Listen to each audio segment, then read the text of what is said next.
चलो भाई, देखो अब मैं क्या करता हूँ। का बे कहाँ मैं पे क्या करता है? भैंस चरावत रहे यार, वो देखा तलावना में। हाँ भाई से चरावता है। हाँ तो और मेटका उटका फोड़े नहीं जाते आज कृष्ण जन्माष्टमी है।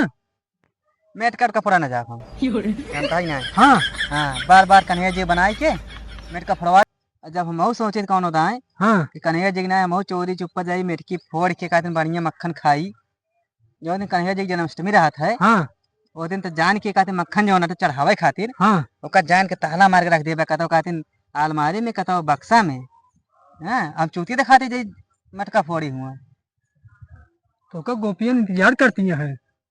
हमका कहाँ इंतजार करी है गोपियन।